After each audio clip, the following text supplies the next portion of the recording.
നമസ്കാരം സ്വാമിജി. നമസ്തേ. നമസ്തേ. നമ്മുടെ ഇപ്പോൾ സ്വാമിജി കുറച്ച് മുമ്പേ പറഞ്ഞ ഒരു വാക്ക് ശാക്തേയത്തെക്കുറിച്ചാണ്, മറ്റൊരു വാക്ക് ലളിതാ സഹസ്രനാമത്തെക്കുറിച്ചാണ്.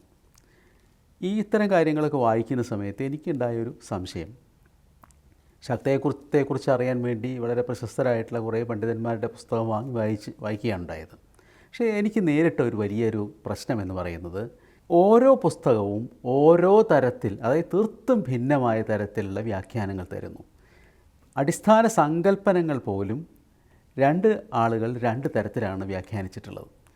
ഇതിൽ എന്തെങ്കിലും ഒരു സാമ്യത ഇല്ലാത്തത് കൊണ്ട് തന്നെ ഇതിലേത് ശരി ഏത് തെറ്റ്, കാരണം ഇവരെല്ലാവരും പ്രശസ്തരായിട്ടുള്ള വ്യക്തികളാണ്, എനിക്കൊരാളെയും സംശയിക്കേണ്ട കാര്യമില്ല. അങ്ങനെയെങ്കിൽ ചില പൊതു കാര്യങ്ങളിൽ ഒരേപോലെ വെച്ചിട്ട് വേണ്ട ഇതിനൊരു സിലബസ് ഉണ്ടാക്കാൻ, അഥവാ നമുക്കൊരാൾക്ക് അത് പഠിക്കണമെന്നുണ്ടെങ്കിൽ അടിസ്ഥാന സങ്കല്പങ്ങളിലെങ്കിലും ചില സാമ്യങ്ങൾ വേണ്ടേ, അത്തരം ടെക്സ്റ്റുകൾ ഉണ്ടാവണ്ടേ? എൻ്റെ ചോദ്യം അതാണ്. ശാക്തേയത്തെക്കുറിച്ച് വായിക്കുമ്പോഴാണ് എനിക്കിത് വല്ലാതെ വിഷമം തോന്നിയിട്ടുള്ളത്. തീർച്ചയായിട്ടും അങ്ങ് പറഞ്ഞത് ശരിയാണ്, 100% ശരിയാണ്.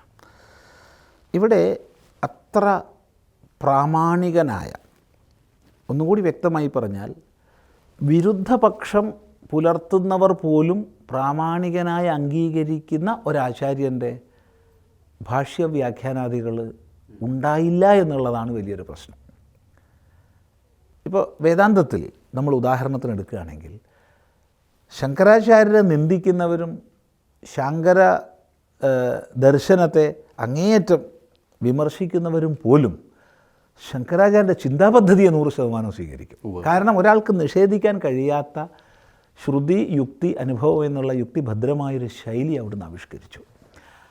അതുകൊണ്ട് ആ ചിന്താപദ്ധതി അംഗീകരിച്ചുകൊണ്ടാണ് പിന്നീട് രാമാനുജാചാര്യരായാലും മധ്വാചാര്യരായാലും ഒക്കെ തന്നെ തീർത്തും എതിർത്തുകൊണ്ട് രചന ചെയ്യും. ചില അടിസ്ഥാന കാര്യങ്ങളിൽ അതെ, അതുപോലെയുള്ളൊരു പ്രാമാണികത എല്ലാവരാലും അംഗീകരിക്കപ്പെടുന്ന തരം ഭാഷ്യ വ്യാഖ്യാനാദികൾ വരാത്തതൊരു പ്രധാന വിഷയമാണ്.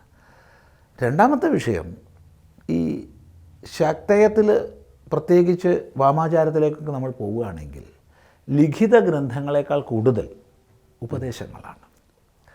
അപ്പോൾ രഹസ്യ ഭാവത്തിൽ ഗുരു ശിഷ്യ പ്രശിഷ്യ രീതിയിൽ കൈമാറപ്പെടുന്ന ഉപദേശങ്ങളാണ്.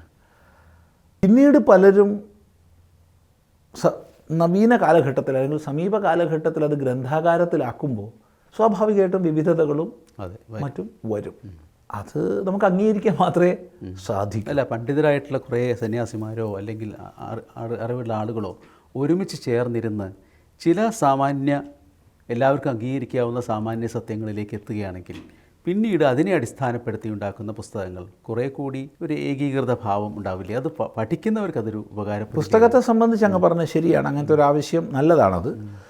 നേരെ മറിച്ച് ഒരു സാധനാ പദ്ധതിയിലൂടെ പോകുമ്പോൾ, അത് ഏതൊരു സാധനാ പദ്ധതിയിലൂടെ ശ്രദ്ധയോടുകൂടി മുന്നോട്ട് പോയാലും അവിടെ സാത്വികമെന്നോ രാജസികമെന്നോ താമസികമെന്നോ നമുക്ക് വേർതിരിക്കേണ്ട ആവശ്യമില്ല. തീർച്ചയായിട്ടും അയാൾക്ക് തത്വ വിജ്ഞാനത്തിലേക്ക് ഉയരാനുള്ള കൈവഴി തെളിഞ്ഞു കിട്ടും എന്നാണ് ഞാൻ വിശ്വസിക്കുന്നത്. തീർത്തും സാധനായുക്തമായി ശാസ്ത്രം പഠിക്കുമ്പോൾ ശാസ്ത്രം തന്നെ അതിൻ്റെ ഒരു ഹൃദയം നമുക്ക് വെളിപ്പെടുത്തി തരും. ഈ വിരുദ്ധത ഉണ്ടാകുന്നതൊക്കെ പദങ്ങളിലും പദവ്യാഖ്യാനങ്ങളിലൊക്കെയാണ്. പക്ഷെ അതങ്ങ് പറഞ്ഞത് ശരിയാണ്, 100% അംഗീകരിച്ചുകൊണ്ട് തന്നെയാണ് ഇത് പറയുന്നത്.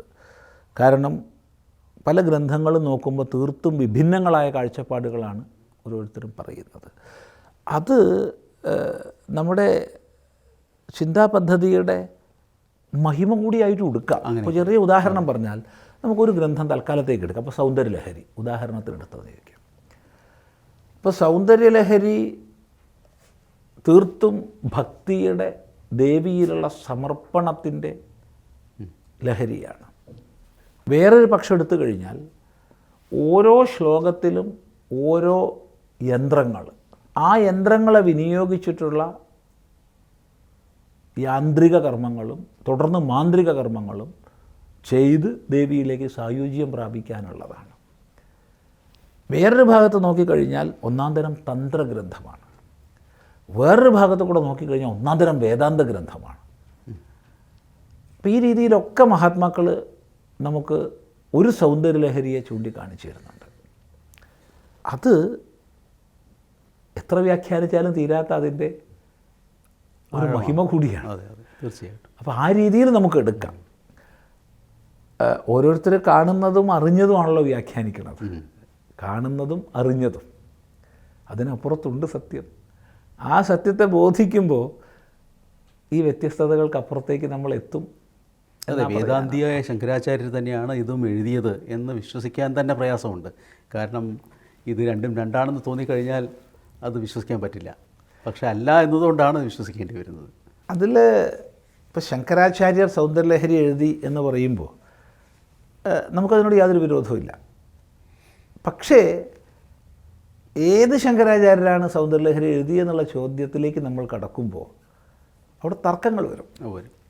കാരണം 10 ഉപനിഷത്തുക്കൾക്കും ബ്രഹ്മസൂത്രങ്ങൾക്കും ഭഗവത്ഗീതയ്ക്കും ഭാഷ്യം രചിച്ച ഭഗവാൻ ഭാഷ്യകാരൻ ഏതൊരു മഹാപുരുഷനെ നമ്മൾ ആദി ശങ്കരാചാര്യർ എന്ന് കൽപ്പിക്കുന്നുവോ അവിടുന്ന് തന്നെയാണ് സൗന്ദര്യലഹരി എഴുതിയെന്ന് ഷഠിക്കേണ്ട ആവശ്യം നമുക്കില്ല. ശങ്കരാചാര്യർ രചിച്ചു എന്ന് പറഞ്ഞാൽ മതി.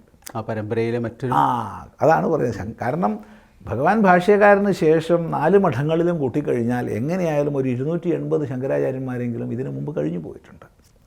അതിൻ്റെ കൂടെ കാഞ്ചി കാമകോടി മഠം കൂടി കൂട്ടുകയാണെങ്കിൽ ഒരു 350 ശങ്കരാചാര്യന്മാരാകും. ഇവരിൽ പലരും അത്യഗാധമായ ഉപാസനാ ബലവും അത്യുന്നതമായ ജ്ഞാനമഹിമയും സന്നിഷ്ഠയും എല്ലാം തികഞ്ഞ മഹാപുരുഷന്മാരായിരുന്നു. എല്ലാവരും കേവലം ശങ്കരാചാര്യ എന്ന് മാത്രം ആണ് പറയുന്നത്. ഇപ്പോൾ കൃതികളുടെ അവസാനം കാണുന്ന ഗോവിന്ദ ഭഗവത്പാദ ശിഷ്യനായ ശങ്കരാചാര്യരുടെ എന്ന് പറയുന്ന വാചകമൊക്കെ എല്ലാം ശങ്കരാചാര്യ എഴുതിയാണെന്ന് നമുക്കറിയില്ല. സൗന്ദര്യലഹരിയുടെ അങ്ങോട്ടും ഇല്ലതാനും. അപ്പോൾ അതുകൊണ്ട് തർക്ക വിഷയമാണ്.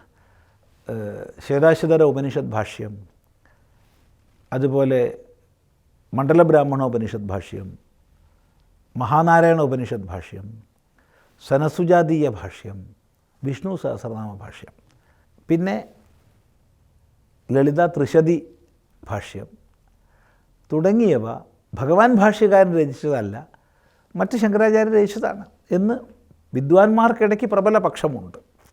ഇത് നമുക്കാർക്കും സമർത്ഥിക്കാൻ പറ്റില്ല. പിന്നെ നമുക്ക് ബഹുമാനപൂർവ്വം ഇതൊക്കെ ശാങ്കരകൃതമാണെന്ന് സ്വീകരിക്കാനേ പറ്റൂ. അപ്പോൾ ആ രീതിയിലാണ് സൗന്ദര്യലഹരിയുടെ ഒക്കെ കർത്തൃത്വം വരുന്നത്. കൃത്യമായിട്ട് എഴുതി വെച്ചിട്ടില്ല, ഒരിക്കലും ഇല്ല. ഇതുപോലെ തന്നെയല്ലേ ജൈന ദർശനത്തിലും ഇപ്പോൾ 22ാമത്തെ തീർത്ഥങ്കരനായിട്ടാണ് നമ്മൾ വർദ്ധമാന മഹാവീരനെ കണ്ടിട്ടുള്ളത്. അതിന് മുമ്പ് 21 തലമുറകളുണ്ടെന്ന് പറയുന്നു. അതെ, ഒരുപാട് പേര്. അപ്പോൾ അവിടെയും ഇല്ലേ നമുക്ക് അറിയാത്ത ഒരു ചരിത്രത്തിൻ്റെ തീർച്ചയായിട്ടും അല്ലേ. ഇവിടെ നമുക്ക് ഭാരതീയ ദാർശനിക വ്യവസ്ഥ എന്നുള്ള വാക്ക് തന്നെയാണ് ഉപയോഗിക്കുന്നത്. നമ്മൾ ശ്രദ്ധിച്ചാൽ നമ്മുടെ ആചാര്യന്മാർക്ക് വലിയ നിധി സമാജത്തിന് നൽകാനുണ്ട്. ആ നിധി നൽകുന്നതിലാണ് അവർ ശ്രദ്ധിച്ചത്. ആ നിധി നൽകുന്ന സന്ദർഭത്തിൽ തന്നെക്കുറിച്ചേറെ പറഞ്ഞില്ല. താനെ ആരെന്ന് വെളിപ്പെടുത്തുക പോലും ചെയ്തില്ല. അതുകൊണ്ട് തന്നെ അത്യുന്നതമായ ചിന്താപദ്ധതികളെ നമുക്ക് നൽകുന്ന കൃതികളുടെ രചയിതാവിൻ്റെ നാമം പോലും പലപ്പോഴും നമുക്കറിയില്ല.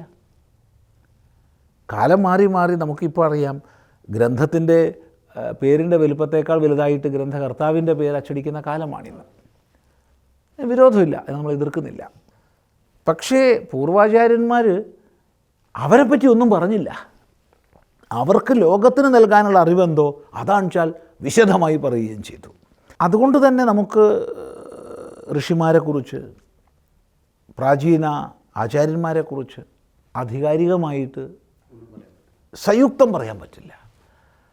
നേരെ മറിച്ച് ഇപ്പോൾ ഗ്രീസിൽ നമുക്കറിയാം പൗരാണികങ്ങളായ കൃതികൾ അല്ലെങ്കിൽ ഐതിഹാസികങ്ങളായ കൃതികൾ രചിച്ചവരെക്കുറിച്ച് നമുക്ക് വ്യക്തമായിട്ട് അറിയാം.